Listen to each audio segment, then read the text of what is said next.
ยุบเปะกันดาลอัตรีตะเฮยขยมพญะนังสมเลงมาได้ขยมได้กดสไลด์ลังอย่างคลังท่าบ่วีเองสลับตะเฮยส้มกลมหมกถือบาปขยมบ้องโปรหนึ่งบองสไลด์ขยมก็สตูตรกมาได้ขยมการนู้ขยมเติบแต่เมียนอายุประมาณชนามปนเนาะขยมเคยคลุนกดย่อใบเนื้อจุกอ้าวบ่หมดหลังสวายบางเชื่อไอเคยถ่าบังมันนี้กดเมียนการเพย์สัมบ้ามหนึ่งเรื่องเอาไว้มาย่างบ้องสไลด์ขยมก็สู้เติมมาได้ขยมท่าไม่บานจีไม่สไลด์คลังและมาได้ขยมชลอยท่าอันเคยไอมารกอันกดด่าอันกราวดอลอันมันกราวกดก็แตกขนองอันหมดได้อย่างสลาแต่ได้กดตระเจี๊ยเจียงตะเกาะหรือกทมสมรสตะเตียดเนื้อไปได้เรื่องเหตุนี้กัดล้างพวกขยมกดเติบแต่ในกิจกรรมเติบบานใบทางไงกดหายยุบนุคือจะยุบตีมุ้ยดันก็โยกกดตุกในไอเปรย์มาตั้งมาได้ขยมเมนประสาปรับโกนใจถ้าพวกขยมได้กดในกิจกรรมเตินุพนัยกดบัดมันเจตีก็ในเมียนอารมณ์เกิดมาดอลประปนหนึ่งโกนจิคลังปลุกกะละเทศะในการสลับระบบกอดวิโดยจิชาเป้รกแต่ประดามพญาโกนประปนบองปอนถ้าโดยได้ก็มันบานพองมาได้ขยมกอดมีการสอกสได้ปุกขยมจิคลังปลุกกอดมันบานมือระปุกขยมซ้อมันเป็นในกอดฟือมรณะกาเตอร์การโนจีระเดตะกลางเนี่ยสกก็สำรองเอาแต่มีนตะกลางตั้งแต่นอมขณีตะกับออกในตามตุนเลไม่กงจำในปุกขยมนังมีขยมมันเนี่ยชมูวันบ้านตะกับออกจมวยขณีดอลขาดกระจายเนาะมวยขายไกรมกก็เคยเอาปุกขยมนังมีขยมบ้านนอมออกจิจารกระโบนหมกเตะลูกมาดอกแต่คลิมเอาปุกขยมจับประดามชื่อกรนกระไดแต่มาดองมุนนบงมาได้ขยมกอดสมานแต่เอาปุกขยมชื่อทอมาด้ากอดก็ปุ่มเซยจะยกจัดตุกดะนังเมื่อถ่ายเอาปุกขยมตอนแต่ซ้อลูกดอลไงที่ปีสลับแต่กอดกระไดสันรอบบัดหมดบัดก็ให้กอดฟือมรณะกาเตอร์ตุกอ่อยมาได้ขยมสอกส่งเร่งจึงจำโกนตัวจิจารณะแต่มันเองในจิตข้างบ้านในยัยท่าปุกขยมสลับนี้คือหมกปีเนตาทเวอร์เป็นหนุขยมกระจือเกยทาเนตาทเวอร์ปุกขยมแมนบานจิกอดสลับดอลขยมทอมดังกระไดบานเรียนบานโซนดังเกยตืบขยมโยธาปุกขยมขมินเนตาในยัยไอหน้าหมกทเวอร์กอดไอสลับตีการได้กอดสลับคือดิซาแต่กอดชื่อนังจมือกรนจังตายปนอปรุการทเวอร์ดำนาตามตุนเลมิกงแต่แขกกระเจนุเนื้อเปตึกลางดิชเน่พวกขยมกอดปีศาจตักเช่าการตะตูลเตียนตักเช่าในให้ได้จีให้มันดาวและกอดเตอจิกรนจังได้ขมินนานักสมานดอลให้นอมคเนยโยธาเนตาทเวอร์ตะวิงรู้เรื่องเนตาทเวอร์นี้เนสรบการจำนวนชนะมวยปวนประมุนรอยหาสบุนได้มันสกอลเป็ดหมอดึงมาได้พองนุตั้งแต่นอมคเนยเชื่ออย่างนี้มรณะเพียบในปุกระบอกขยมเคยทาวีรหาเปิดโดยในให้บ้านจีเนจิตข้างกินนอมคเนยในใจปรับมาได้ขยมหนึ่งบองขยมท่าปุกระบอกขยมกอดเตอร์ตายมารโกนประปนอันจังให้ปลุกกะละเทศะในการสลับระบอกกอดนุวิชาปิดนะโรคแต่ประดามพญาโกนประปนมันต้อนดำใบกำอ้อยกอดหมกติดเนื้อหยุบกรอยตอลแต่โรคอาจารย์นาปุกแกหมกปดสิมาเนื้อไอพโนระบอกกอดนังเนื้อเตะเปิลหยุบบานมาดอลผิดให้คือจะหยุบตีปีได้เกยหยุบปุกขยมตัวตกเนื้อไอเปรย์มาได้ขยมได้กอดเพยคลายพองนุกอดกับบานหาโกนโปรเซย์หมกเดยกับดอกอดในขนมมงจมวยขณีบ้องเสยขยมมันเนี่ยจีเนี่ยมันเจคลายขมอยใบสายตีลื้อถ่าปุกขยมหมกเดชเนาะกอดสบายจัดคอเกยตัววิ่งปรากฏจังเคยปุกขยมนะในเปรย์ประลบกอดอ้อยจังเกียงเปล่งกาดมวยตกจิสไรดับเบิ้ลนึงบ่มพลือมือขมอยปุกขยมจำในมาได้ขยมวิ่งกอดโยเอาหอยคลุนปราณปลุกกอดเพยการได้กอดเพยคลายนี้บรรดาเลยกอดเตยจิกจอจับบองโปรบองเสยขยมปีเนี้ยพร้อมแต่งขยมพ้องช่วยเกาหรดกอดแต่ขยมมันเสยจิดังไอหนึ่งเกตีปลุกขยมเลยโต้ขยมอัดคลายตีขยมกรอนแต่ลือท่าเอาปุกขยมมารมมาได้ขยมเนยไปยุบมาได้ขยมกอดอัดสำรานเตเนยยุบนุ่จำในบองเสยขยมวิ่งกอดก็อัดสำรานลุได้ปลุกกอดอังกุยจำเยี่ยมมือเพลย์ขมอยเอาปุกระบอกขยมอังกุยดาวเปยยุบเจริญกอดก็มันตอนสำรานติดไปนุยังโจมาดอคายตรงนี้เนื้อตามตุนเลมิกงชอบตรงนี้เบาครั้งนะขังกราบเตี้ยเก็ขมินลือโซเอาไว้กราบปิสลักเจกเบาลือขณีลอยจอลเปะกันดาลอัตริดลือโซวูกูไอคลายกายลือโซลวยกูไอปลือจังขนองโดยตรอมหนึ่งการงวยเด็กเหมือนบ้านบ้องขยมหนึ่งมาได้ขยมกันลวกมือแพงเตอร์เนื้อเปย์เกยลวกนุสลับแต่เกลือโซสมเลงสไลปีกราท่าไม่วีเอ้ยบักทวีไม่วีบักทวีดอลเปลติกับโอไฮวันมีในจำกรอมเตะหนอไอเลื่อนล่างรุ่ยหมกเกคือลือโซสมเลงจังหวะรู้คือจังหวะสำหรับยกแต่จองตุบหนึ่งจองโอบ้องเสยขยมกอดมันคล้ายก็สตูตะบักทวีพลิม ហើយស្រែកថាពុកពុកតែគ្មាននរណាឆ្លើយឡើយក្រៅពីសំឡេងមនុស្សចុះចណ្ដាលស្រឹបបងស្រីខ្ញុំក៏ចុះទៅតាមភ្លាមគាត់ឮសូរសំឡេងមនុស្សនិយាយគ្នាតិចតិចដើរទៅក្រោយផ្ទះបាត់បងស្រីខ្ញុំក៏កាន់ចង្កៀងឡើងមកលើផ្ទះវិញម្ដាយខ្ញុំភ័យឡើងញាស់ខ្លួនជាខ្លាំងរួចមកបងស្រីខ្ញុំក៏កោសខ្យល់ឲ្យគាត់ម្ដងទៀតស្អែកឡើងម្ដាយខ្ញុំក៏ឲ្យបងខ្ញុំទៅនិមន្តលោកនិងអញ្ជើញអាចារ្យឲ្យមកពាត់សីមានៅភ្នូររបស់ឪពុកខ្ញុំនិងនៅផ្ទះខ្ញុំដល់យប់ទី3បងខ្ញុំចាំមើលហេតុភេទនេះទៀតដោយប្រុងប្រយ័ត្ននិងស្ងៀមស្ងាត់ជាទីបំផុតតែគេគ្មានឃើញអ្វីកើតឡើងទៀតឡើយឪពុកខ្ញុំគាត់លែងមកទៀតហើយឬមួយក៏គាត់មកដែរតែគាត់ចូលផ្ទះមិនរួចដោយសារតែលោកអាចារ្យពាត់សីមាមមពេកក្រោយពីមានរឿងនេះកើតឡើងមកម្ដាយខ្ញុំគាត់ចាប់ឈឺរហូតឈឺកាន់ខែកាន់ឆ្នាំតែម្ដងចាប់ពីពេលនោះមកដែរខ្ញុំក៏ជឿក្នុងចិត្តថាខ្មោចពិតជាមានមែនមិនអត់ទេព្រោះខ្ញុំបានឃើញច្បាស់នឹងភ្នែកលុះដល់ខ្ញុំមករៀនសាលារៀនអក្សរបារាំងទោះជាគ្រូបារាំងឬក៏មិត្តភ័ក្តិឯទៀតពន្យល់ថាអត់មានខ្មោចទេខ្ញុំក៏អត់ជឿដែរតើឲ្យខ្ញុំជឿគេដូចម្ដេចបើខ្ញុំធ្លាប់ដឹងនឹងឮផ្ទាល់ត្រចៀកទៅហើយនោះក្រោយពីឪពុកខ្ញុំអនិច្ចកម្មទៅបាន3ខែបងខ្ញុំខំរកស៊ីសម្បើមណាស់ដើម្បីជួយចិញ្ចឹមប្អូននិងធ្វើដូចម្ដេចកុំឲ្យម្ដាយខ្ញុំព្រួយចិត្តពេកចំណែកខ្ញុំសោតក៏មិនទាន់បានទៅរៀននឹងគេដែរថ្ងៃមួយបងប្រុសខ្ញុំ2នាក់ព្រមទាំងបងជីដូនមួយខ្ញុំម្នាក់បានទៅមកចំការស្បូវគេមួយកន្លែងនៅកណ្ដាលកោះក្បែរវត្តកណ្ដាលឬវត្តព្រះអង្គខ្មៅចម្ងាយប្រហែល15គីឡូម៉ែត្រពីផ្ទះចំការស្បូវនោះនៅជាប់នឹងរបងវត្តព្រះអង្គខ្មៅបានជាគេហៅវត្តកណ្ដាលថាវត្តព្រះអង្គខ្មៅព្រោះនៅវត្តនោះមានព្រះអង្គមួយអង្គដែលសាងអំពីថ្មសំរិទ្ធពណ៌ខ្មៅព្រះអង្គខ្មៅបើតាមចាស់និយាយគឺពូកែសម្បើមហើយអ្នកនៅខេត្តកំពង់ចាមទាំងមូលតិចណាស់ដែលមិនស្គាល់ព្រះអង្គខ្មៅអ្នកណាឈឺតែងតែនាំគ្នាទៅបន់ស្រន់ព្រះអង្គខ្មៅដូចជាគេទៅបន់ព្រះអង្គដងកើអញ្ចឹងដែរមិនមែនតែអ្នកកោះសំរងប៉ុណ្ណោះទេដែលទៅបន់ព្រះអង្គខ្មៅមានមនុស្សមកពីក្រៅច្រើនណាស់ដែលស្វែងទៅរកព្រះអង្គខ្មៅនេះលោកគ្រូសង្ឃរាជតម្កល់នៅក្នុងទូមួយចាក់សោយ៉ាងជិតបំផុតនៅពេលពាក់កណ្ដាលអាធ្រាត្រព្រះអង្គដែលសឹងនៅក្បែរទូនោះតែងតែឮសូរទូរបើកឯងឮសូរក្រើតរួចហើយស្រាប់តែបាត់រូបព្រះអង្គខ្មៅតែម្ដងដល់ភ្លឺឡើងទើបគេឃើញព្រះអង្គខ្មៅគង់នៅក្នុងទូដដែលចំណែកទ្វារទូនៅតែជិតដដែលគ្មានឃើញរបើកឡើយ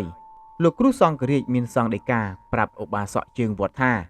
រឿងនឹងពិតមែនព្រោះឲ្យតែកណ្ដាលយប់ស្ងាត់បាត់ព្រះអង្គពីទូហើយបើតាមអាត្មាដឹងព្រះអង្គលោកនិមន្តទៅមើលជំងឺអ្នកដែលមកបន់ស្រន់ពីថ្ងៃឬក៏អ្នកណាមានទុក្ខភ័យហើយនឹកដល់ព្រះនាមរបស់ព្រះអង្គនិយាយអញ្ចឹងទៅយើងហាក់ដូចជាមិនជឿតែគេសង្កេតឃើញថាឲ្យតែអ្នកណាទៅបន់ស្រន់ព្រះអង្គខ្មៅអ្នកនោះច្រើនតែកប់តាមសេចក្តីប្រាថ្នារបស់ខ្លួនមែននៅលើកោះសំរោងទាំងមូលមានតែវត្តមួយនេះទេដែលមានកន្លែងកប់ខ្មោចព្រោះវត្តនេះមានទំហំដីធំណាស់អ្នកណាស្លាប់ក៏យកមកកប់នៅទីនេះដែរឪពុកខ្ញុំក៏ត្រូវបងខ្ញុំយកគាត់មកទុកនៅវត្តកណ្ដាលនេះដែរបើគេដើរទៅក្បែរវត្តកណ្ដាលមុនដំបូងគេឃើញដើមជ្រៃនិងដើមកគីធំនៅក្រោមដើមឈើទាំងនោះគេឃើញសុទ្ធតែភ្នូខ្មោចរាប់រយរាប់ពាន់ព្រោះតាំងពីកើតវត្តនេះមកភ្លាមអ្នកស្លាប់ទាំងប៉ុន្មានត្រូវយកមកកប់នៅទីនេះទាំងអស់អ្នកខ្លះមានទាំងជីកភ្នូទៅជន់ទៅលើភ្នូខ្មោចចាស់ក៏មានផងចំពោះរឿងកប់ខ្មោចនេះខ្មែរយើងមិនដូចសាសបារាំងឬអាមេរិកកាំងទេបើកប់ខ្មោចរួចហើយគេគ្រាន់តែបោះបង្គោលឬក៏យកដុំថ្មទៅតម្កល់ទុកចំណាំតែប៉ុណ្ណោះគ្មានសរសេរឈ្មោះអ្វីនៅលើបង្គោលសម្រាប់ចំណាំឡើយម្ល៉េះហើយអ្នកណាម្នាក់ចង់ទៅរកលើខ្មោចភ្នូឪពុកម្ដាយរបស់ខ្លួនត្រូវចំណាយពេល4ទៅ10ថ្ងៃទើបរកឃើញហើយរកនោះទៀតក៏បែបដូចជាមិនច្បាស់ផងព្រោះមនុស្សស្លាប់រាប់ឆ្នាំទៅហើយជួនកាលភ្នូនោះរៀបស្មើទៅនឹងដីដល់តែជីកឃើញឆ្អឹងឬក៏ឃើញដុំថ្មអ្វីមួយដែលខ្លួនបានដាក់ចំណាំទុកកាលពីកប់ខ្មោចនោះក៏សន្មត់ថាខ្មោចរបស់ឪពុកម្ដាយខ្លួនតែម្ដងទៅកាលបងខ្ញុំទៅលើខ្មោចឪពុកខ្ញុំក្រោយពេលដែលគាត់អនិច្ចកម្មទៅបាន10ឆ្នាំហើយនោះក៏បងខ្ញុំស្មានអញ្ចឹងដែរចំនួនភ្នូខ្មោចដែលកប់នៅវត្តព្រះអង្គខ្មៅបើនិយាយឲ្យមែនតែនទៅមិនចាញ់ចំនួនភ្នូខ្មោចទាហានបារាំងដែលគេកប់នៅស្រុកបារាំងកាលពីចំនួនសង្គ្រាមលោកលើកទី2នោះទេវាខុសគ្នាត្រង់កន្លែងកប់ខ្មោចបារាំងជាកន្លែងស្អាតគ្មានដើមឈើដុះហើយនៅមុខភ្នូខ្មោចនីមួយៗគេមានដាក់ផ្លាកថ្មសរសេរឈ្មោះអ្នកស្លាប់នៅលើផ្លាកចំណែកកន្លែងកប់ខ្មោចនៅវត្តកណ្ដាលគឺចេះតែកប់ស្រេចនឹងក្បាលចិត្តគ្មានរបៀបរៀបរយឡើយ វត្តកណ្ដាលនេះឲ្យតែពេលថ្ងៃត្រង់បណ្ដាកូនឬក៏ពេលព្រះអាទិត្យហៀបអស់ស្ដង់គត់គ្មាននរណាម្នាក់ហ៊ានដើរកាត់ទេលើកលែងតែតាចាស់ម្នាក់មានឈ្មោះថាតាសុំដែលជាអ្នកកប់ខ្មោចនៅវត្តព្រះអង្គខ្មៅនេះតាំងតែពីគាត់នៅក្មេងមកម្លេះបានជាគេមិនហ៊ានដើរកាត់ព្រោះដោយសារតែមានខ្មោចលងតែម្ដងអ្នកដែលមិនជឿថាមានខ្មោចលងក៏ត្រូវតែជឿបើកាលណាគេដើរកាត់វត្តនេះនៅពេលថ្ងៃត្រង់ឬក៏ពេលល្ងាចព្រោះវាឃើញស្ដែងពេកណាស់ជួនកាលគេលឺសូរមនុស្សហៅរួចក៏បាត់ទៅវិញជួនកាលគេលឺសូរសំឡេងបំពេកូននៅលើដើមពោធិ៍ជួនកាលឃើញសត្វរត់លាក់នឹងលាក់បើនៅពេលយប់វិញគេឃើញតែភ្លើងខៀវហោះពីដើមឈើមួយទៅដើមឈើមួយទៀតមានយប់ខ្លះទៀតគេលឺសូរសំឡេងដូចជាមនុស្សច្រើនរយនាក់នាំគ្នាសើចសប្បាយក្អាកក្អាយអ្នកមិនធ្លាប់ទៅកន្លែងនោះច្បាស់ជាយល់ថាសំឡេងសើចទាំងនោះរសាត់មកពីភូមិមួយទៀតនៅក្បែរនោះមិនខានតែផ្ទុយទៅវិញនៅក្នុងភូមិមនុស្សម្នាដេកស្ងាត់ជ្រាបជួនកាលគេលឺសូរសំឡេងធ្ងោចំណែកតាសុំដែលជាអ្នកកប់ខ្មោចគាត់ក៏ថាធ្លាប់ឃើញខ្មោចលងគាត់ញឹកញាប់ណាស់ដែរតែគាត់មិនខ្លាចនៅពេលឃើញខ្មោចលងម្ដងគាត់តែងតែស្រែកទៅឲ្យខ្មោចវិញថាបើខំលងអញប្រយ័ត្នអញកោះភ្នោទៅទម្លាក់ចោលកណ្ដាលទន្លេលេងឲ្យនៅវត្តវើយតែកាលណាគាត់និយាយអញ្ចឹងទៅខ្មោចនោះក៏អណ្ដោះទៅធានទៅឯងហើយមិនសូវហ៊ានមកលងគាត់ទៀតទេគាត់បាននិយាយប្រាប់គេឯងថាអាខ្មោចដែលលងគាត់ច្រើនតែខ្មោចដែលកប់ហើយថ្មីព្រោះអានេះវាមិនទាន់ស្គាល់ច្បាស់ថាគាត់ជានរណាចំណែកអាខ្មោចចាស់វិញវាលែងហ៊ានជាមួយគាត់តែម្ដងយប់មួយនោះម៉ោងប្រហែល8យប់គាត់ទើបនឹងកប់ខ្មោចរួចព្រោះខ្មោចស្លាប់ច្រើនពេកដោយសារជំងឺអាសន្នរោគគាត់ទៅកប់ខ្មោចតែម្នាក់ឯងគត់គ្រួសារខ្មោចមិនហ៊ាននៅក្បែរខ្មោចទេដោយខ្លាចឆ្លងហើយខ្លាចលងផងព្រោះចំនួននោះប្រហែលជាឆ្នាំ1945-46ឲ្យតែពេលប្រលប់គេនាំគ្នាបិទទ្វារដុតភ្លើងភ្នក់ខាងក្រៅផ្ទះឲ្យភ្លឺដើម្បីបង្អើលខ្មោចកុំឲ្យចូលមកក្នុងផ្ទះរករឿងកាច់គេកាច់ឯងទៅជាមួយខ្លួនលុះកប់ខ្មោចរួចហើយគាត់ក៏លីចប់អំរងចូលទៅតុបរបស់គាត់នៅឯក្នុងវត្តស្រាប់តែពេលនោះគាត់ឃើញមនុស្សពីរនាក់ឈរនៅពីមុខគាត់ហើយស្រែករៀងក្រឡថាធប់សិនកុំអោទៅណាមុនដំបូងគាត់ស្មានតែមនុស្សធម្មតាព្រោះក្រែងលោកគ្រួសារខ្មោចខ្លះទីមិនទាន់ទៅផ្ទះតាសុំក៏ឈរត្រឹងភ្លាមលុះដល់គាត់ក៏លេចទៅស្ដាំដៃរបស់គាត់ស្រាប់តែឃើញមនុស្សពីរនាក់ប្រុសមួយស្រីមួយកំពុងតែយល់ទងលេងនៅក្រោមដើមឈើគាត់មិនខ្លាចហើយនៅក្នុងចិត្តថាខ្មោចលងហើយតើគាត់ក៏ស្រែកប្រាប់ទៅអ្នកយល់ទងថាមើលឯងធ្វើឲ្យអស់ចិត្តឯងមើលភ្លាមនោះស្រាប់តែគាត់ឃើញអ្នកយល់ទងយល់បែកខ្នងមកឲ្យគាត់មានលេវអាវធំមួយជួរនៅក្រោយខ្នងដូចជាអាវលេវក្រោយខ្នងរបស់នារីសម័យរួចមកក៏ត្រឡប់មុខមករកគាត់វិញឃើញលេវអាវធំមួយជួរទៀតរួចទៅស្រាប់តែបើកភ្នែកធំប៉ុនគងខ្លួនកាន់តែខ្ពស់ឡើងសក់អូសដីធ្ងោយ៉ាងខ្លាំងថាជួយផងជួយចាប់ណាជួយឃ្លានទឹកណាជួយផងឃ្លានទឹកណាតាសុំទ្រាំមិនបានក៏កាប់មួយចបសម្ដៅទៅកន្លែងទង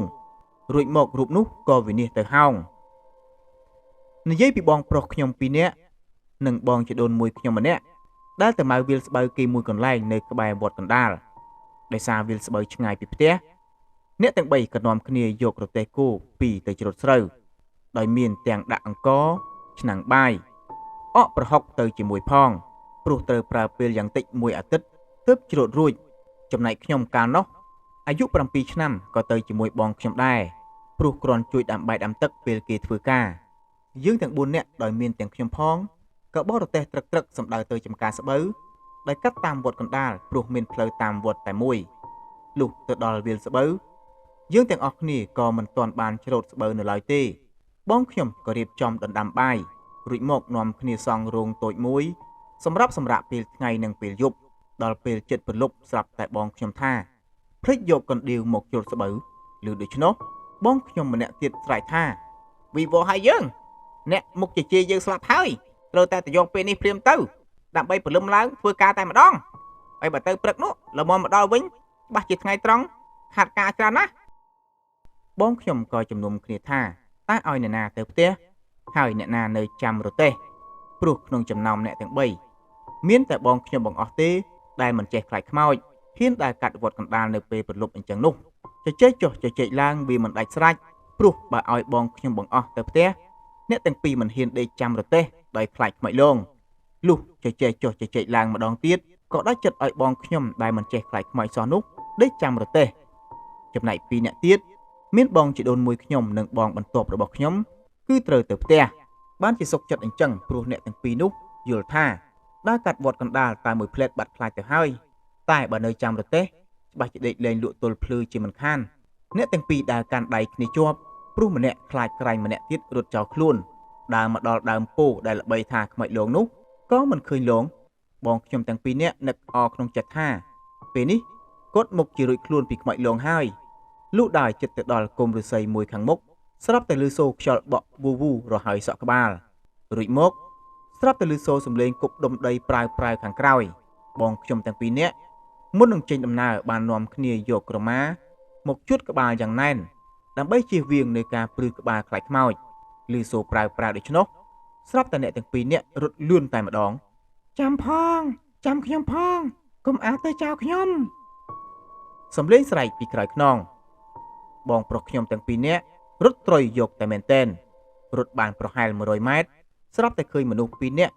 កំពុងតែកាន់ភ្លើងចង្កៀងប្រេងកាតចាប់កង្កែបព្រោះនោះជារដូវភ្លៀងឃើញភ្លើងគាត់សប្បាយចិត្តជាខ្លាំងព្រោះបានជួបមនុស្សគាត់ក៏បាត់ភ័យលុះយកដៃស្ទាបក្បាលស្រាប់តែបាត់ក្រមាបងខ្ញុំចេះតែឆ្ងល់ថាហេតុដូចម្ដេចបានជាបាត់ឆ្នូតក្បាលព្រោះគាត់បានជួតក្បាលតឹងណាស់មិនត្រូវបាត់សោះលុះស្ទាបថ្ងាសស្រាប់តែឃើញចេញឈាមប្រយតិចដល់ពេលហ្នឹងទើបគាត់ដឹងថានៅពេលដែលគាត់ដើរលឿនពេកកាត់តាមគុម្ពឫស្សីនោះក្រមារបស់គាត់តាក់នឹងមែកឫស្សីដោយគាត់គ្មានបានទាំងដឹងខ្លួនផងដើរមកដល់ក្បែរមនុស្សពីរនាក់ដែលកំពុងចាប់កង្កែបដាក់កន្ត្រកអ្នកកាន់ភ្លើងសួរទៅបងខ្ញុំថាអីហើយមិនក៏ប្អូនឯងហ៊ានដើរកាត់កន្លែងនឹងតែកដាអាធ្រាត្រអញ្ចឹងកន្លែងនេះខ្មោចលងខ្លាំងណាស់និយាយមិនទាន់ចប់ផងស្រាប់តែអាម្នាក់វាហុចកង្កែបពី3មកឲ្យបងខ្ញុំយកទៅស៊ីទៅឆ្ងាញ់ណាស់គ្រាន់តែនិយាយប៉ុណ្ណឹងវាក៏ចាប់កង្កែបពី3មកពមឃ្មុំនៅមុខបងខ្ញុំបាញ់ឈាមឆ្វាចចេញតាមមាត់ឃើញដូច្នោះបងខ្ញុំក៏ស្រែកភ្លាត់សំឡេងថាខ្មោចលងរួចមកគាត់ក៏រត់ទៅមុខគ្មានងាកក្រោយឡើយលុះទៅដល់ផ្ទះអ្នកទាំងពីរខ្យល់ចាប់ដេកគ្រុនអស់កន្លះខែព្រោះតែភ័យពេកម្ដាយខ្ញុំគាត់ក៏តាំងធ្វើពិធីជញ្ជាត់ព្រលឹងដោយហេតុថានៅពេលខ្មោចលងព្រលឹងវារត់ទៅបាត់ហើយគេត្រូវតែហៅវាឲ្យមកវិញ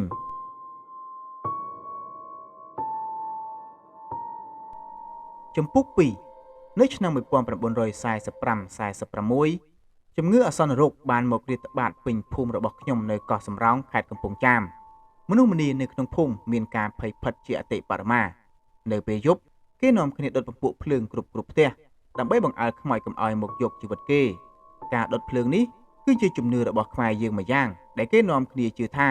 ខ្មោចខ្លាចភ្លើងពេលយប់មកដល់ភ្លាមម្នាក់គ្មាននរណាហ៊ានក្អកក្រហមទេហើយបិទទ្វារពន្លត់ភ្លើងក្នុងផ្ទះជិតឈឹងដើម្បីកុំឲ្យខ្មោចចាប់ភ្លឹកថាមានមនុស្សនៅក្នុងផ្ទះលើកដំបូងទោះជានៅពេលថ្ងៃឬក៏ពេលយប់ក៏ដោយ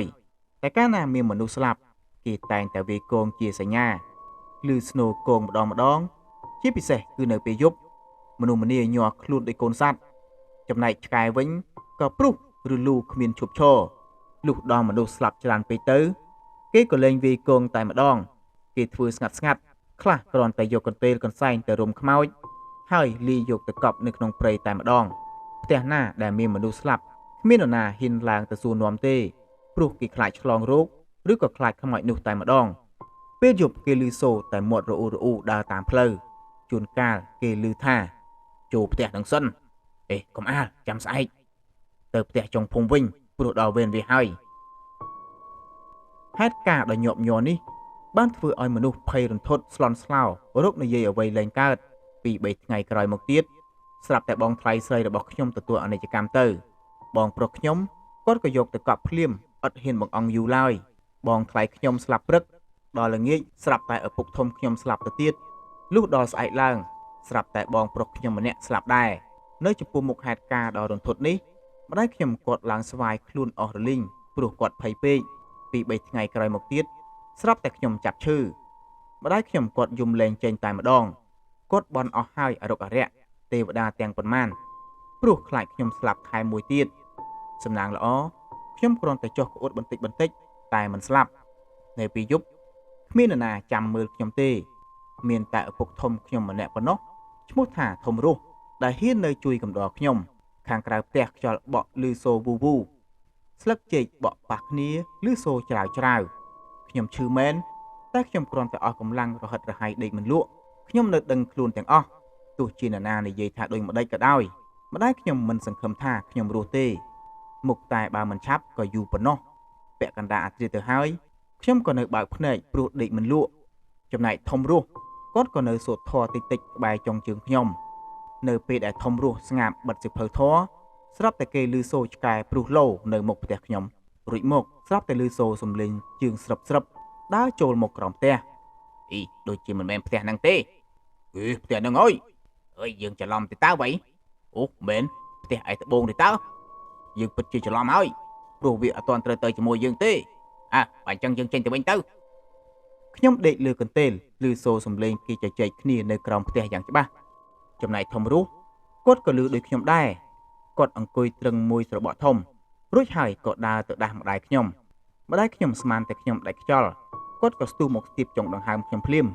វាអត់ទាន់អីទេលបងម្ដាយខ្ញុំសួរទៅធំរស់វាពិតជាមិនស្លាប់ទេស្អែកច្បាស់ជាវាជាព្រោះអំបញ្ញមិញឬគេនិយាយច្បាស់ណាស់ថាឈ្មោះវាអត់មាននៅក្នុងក្រាំងស្លាប់ទេឮដូច្នោះម្ដាយខ្ញុំគាត់មានទឹកមុខឡើងថ្លាភ្លាមមួយរំពេចស្អែកឡើងស្រាប់តែខ្ញុំធូរមែនទែនហើយពី3ថ្ងៃក្រោយមកក៏ជាសះស្បើយដូចធម្មតាឡើងវិញជំងឺអាសន្នរោគចំនួននោះបានកាច់មនុស្សម្នានៅក្នុងភូមិរបស់ខ្ញុំចង់ពាយគ្រាន់តែគ្រួសារខ្ញុំស្លាប់បងប្អូនខ្ញុំអស់ច្រើនអ្នកភ្លាមព្រមទាំងបងថ្លៃស្រីខ្ញុំម្នាក់ទៀតផងមនុស្សស្លាប់រាល់ថ្ងៃគេតែងយកទៅដុតនៅក្បែរព្រៃឫស្សីចម្ងាយប្រហែល500ម៉ែត្រពីក្រោយផ្ទះខ្ញុំដោយមនុស្សស្លាប់ច្រើនពេកទៅជួនកាលគេយកទៅកោទុកមួយយប់នៅគុម្ពឫស្សីព្រោះដុតមិនអស់ជួនកាលដុតមិនទាន់ឆេះអស់ក៏ទុកចោលដល់ព្រលឹមឡើងទើបប្រមូលទៅដុតម្ដងទៀតយប់មួយនោះនៅពេលព្រលប់បងប្រុសខ្ញុំនិងអ្នកចំការពី3នាក់ទៀតបានដើរមកពីចំការទាំងអស់គ្នាដើរមកដល់កន្លែងដុតខ្មោចត្រង់ព្រៃឫស្សីនោះបងខ្ញុំបែកញើសជោគថ្ងាសតែម្ដងព្រោះនឹកភ័យខ្លាចខ្មោចលងកំពុងតែនឹកគិតអញ្ចឹងស្រាប់តែក្បាលគាត់ទើសនឹងស្អីទេធ្លាក់ឮសូរប្រុសនៅនឹងមុខគាត់ក៏ស្រែកថាខ្មោចលងជួយខ្ញុំផងលុះគេនាំគ្នាក្រឡេកមើលទៅឃើញខ្មោចមែនតែនធ្លាក់នៅចំពីមុខតែជាខ្មោចដែលគេដុតមិនទាន់ឆេះអស់គ្រាន់តែផ្សែងរោលខ្លួនបន្តិចដោយសារតែសរសៃទាញចុះឡើងខ្មោចនោះក៏ស្ទុះផ្លោតពីកន្លែងដុតមកតែម្ដងចំណែកនៅក្បែរនោះគេក៏ឃើញខ្មោចឯទៀតដែលដុតមិនទាន់ឆេះអស់ផ្លាតចេញពីកន្លែងដុតមកអង្គុយធ្វើមាត់ស្ញែងស្ញាញពេញតែផ្លូវមានខ្មោចខ្លះផ្លាតទៅលើមេឃឫស្សីយល់ប៉ែលប៉ោលគួរឲ្យខ្លាចពេកកន្លងលុះដល់ពេលព្រលឹមទើបគេនាំគ្នាទៅប្រមូលដុតម្ដងទៀតក្រោយមកខ្ញុំក៏ទៅនៅវត្តកណ្ដាលកោះជាមួយនឹងមាខ្ញុំម្នាក់ដែលទើបនឹងបួសបានពី3ខែតែប៉ុណ្ណោះយប់មួយម៉ោងប្រហែល9ខ្ញុំកំពុងតែអង្គុយសរសេរអក្សរបារាំងជាមួយមាខ្ញុំក្នុងបន្ទប់របស់លោកសរសេរបានបន្តិចស្រាប់តែមាខ្ញុំបង្គាប់មកខ្ញុំថាឯងទៅយកបកងស្ងោមឲ្យអញស៊ីអញឃ្លាតណាស់មិនដឹងជាមានបកងស្ងោឯណាទេលោកមាមានពិតជាមាននៅក្នុងបន្ទប់លោកគ្រូធំអញឃើញមានបកងមុនដំបូងខ្ញុំស្មានតែមាខ្ញុំនិយាយលេងព្រោះធម្មតាលោកសង្ឃតើលោកណាហ៊ានឆាន់បាយល្ងាចលុះមាខ្ញុំសម្លុតខ្ញុំមែនទែនទៅខ្ញុំក៏ដើរចូលទៅក្នុងយកចានស្រាក់មកប្រគេនលោកក៏ដោះចានស្រាក់មួយម្ដងអត់ឃើញបង្កងស្ងោស្រាប់តែខឹងនឹងខ្ញុំស្ទុះមកខោកក្បាលខ្ញុំហើយធាក់ខ្ញុំមួយជើងថែមទៀតខ្ញុំក៏ទួយងោងបន្ទាប់មកស្រាប់តែលោកស្ទុះតាំងទៅលើកបាយមួយល្អីធំគឺបាយដែលសល់ពីព្រឹកចាក់ទុកក្នុងល្អីយកទៅដាក់នៅនឹងមុខលោកមាឆាន់បាយមែនឬ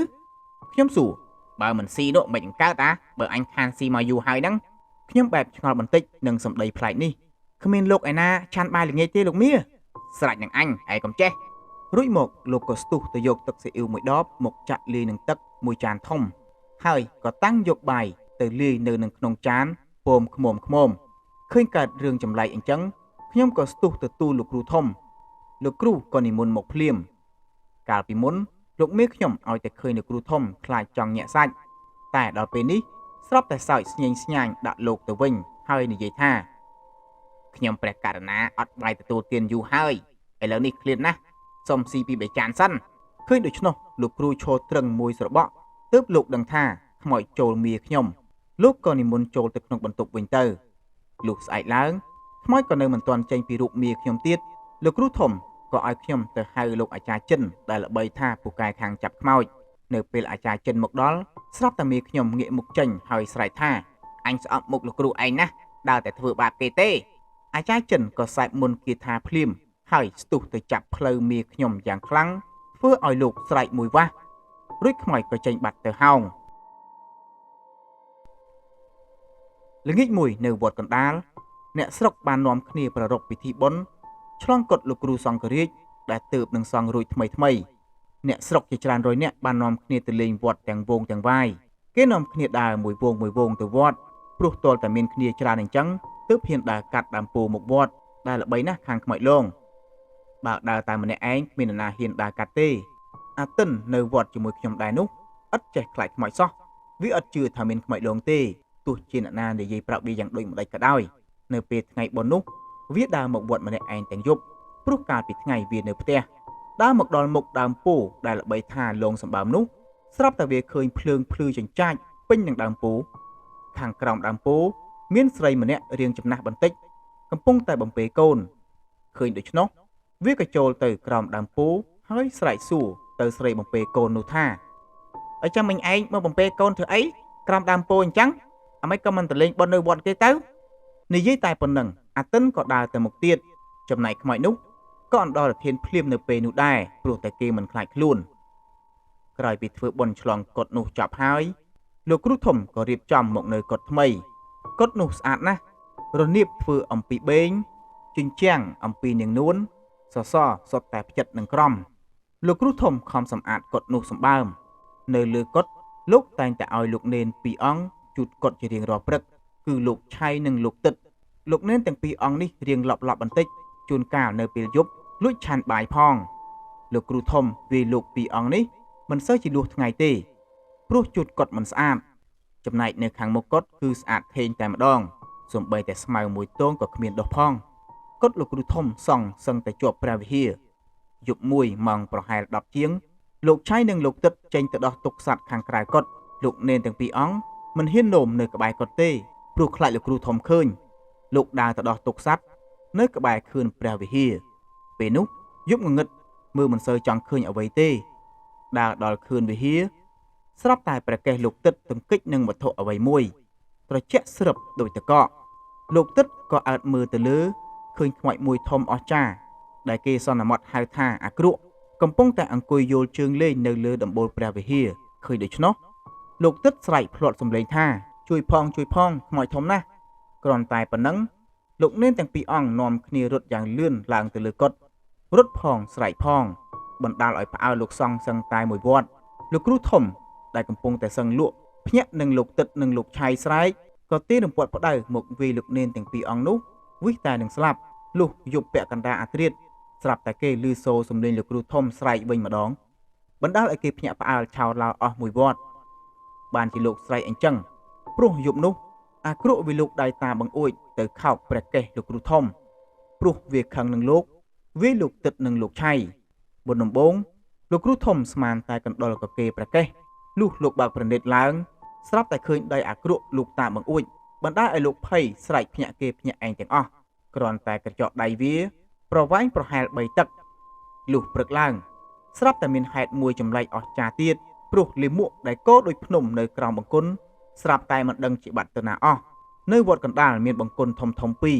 ដែលសង់នៅឆ្ងាយពីកុដិលោកក្រៅពីលោកគ្រូធំលោកសង្ឃទាំងអស់ព្រមទាំងក្មេងវត្តត្រូវតែបត់ជើងនៅលើបង្គន់នោះ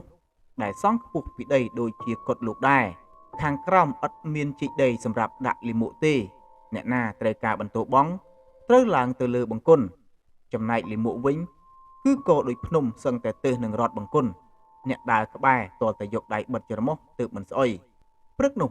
ក្រោយពីកើតហេតុកាលពីយប់មិញមកស្រាប់តែបាត់លាមកអស់ក្មេងវត្តនិងលោកសង្ឃឆ្ងល់អស្ចារ្យព្រោះធ្លាប់តែឃើញលាមកក្រោមបង្គន់គោដូចភ្នំទោះជាមើលពីចម្ងាយក៏ឃើញដែរឥឡូវនេះស្រាប់តែបាត់អស់រលីងនិយាយពីលោកសង្ឃនិងក្មេងវត្តដែលនៅកុដិលោកគ្រូធំនាំគ្នាផ្អើលឆោឡោព្រោះមិនដែលធំក្លិនស្អុយអាចខ្លាំងយ៉ាងនេះទេលុះចុះទៅដល់ដីស្រាប់តែគេឃើញលាមកនៅជាប់ពីពេញនៅជញ្ជាំងកុដិលោកគ្រូព្រះសង្ឃរាជដូចជាគេយកស៊ីម៉ង់ដែលទើបតែនឹងលេងហើយថ្មីមកប៉ាត់នៅលើជញ្ជាំងអញ្ចឹងដែរក្រោយមកទើបគេដឹងថា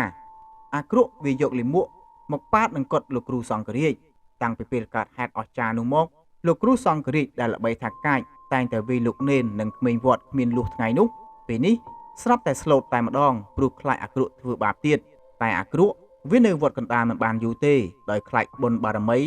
ដែលចេះព្រះអង្គខ្មៅកន្លះខែក្រោយមកគេបានដំណឹងថាអាក្រក់បានឆ្លងព្រំដែនពីស្រុកខ្មែរត្រឡប់ទៅនៅស្រុកសៀមបាត់ទៅហើយក្រោយពីមានចំនួនជាមួយព្រះអង្គខ្មៅមករដូវភ្ជុំបិណ្ឌបានមកដល់ហើយឧបាសកឧបាសិកានាំគ្នាទៅធ្វើបុណ្យគ្រប់គ្នានៅវត្តកណ្ដាលចំណែកខាងខ្ញុំនិងក្មេងវត្តឯទៀតសប្បាយចិត្តអស្ចារ្យព្រោះបានបាយបិណ្ឌស៊ីរាល់ថ្ងៃដោយវត្តកណ្ដាលសម្បូរពួកខ្មោចនិងប្រែតពេកពុទ្ធបរិស័ទក្រោយពីប្រគេនចង្ហាន់ព្រះសង្ឃរួចហើយតែងតែនាំគ្នាពូតដុំបាយតូចៗឲ្យទៅប្រែតម្យ៉ាងឈ្មោះថាបរៈតូចវៈប្រែតស៊ីមិនដែលខានឡើយបរៈតូចវៈប្រែតនេះជាប្រែតម្យ៉ាងដែលគេលែងឲ្យមានសេរីភាពនៅពេលភ្ជុំបិណ្ឌហើយតែងតែចាំមកទទួលអាហារជានិច្ចនៅពេលព្រឹកប្រែតនេះស៊ីបាយបានតែពេលព្រឹកទេតែថ្ងៃបន្តិចត្រូវត្រឡប់ទៅកន្លែងដើមវិញជាប្រញាប់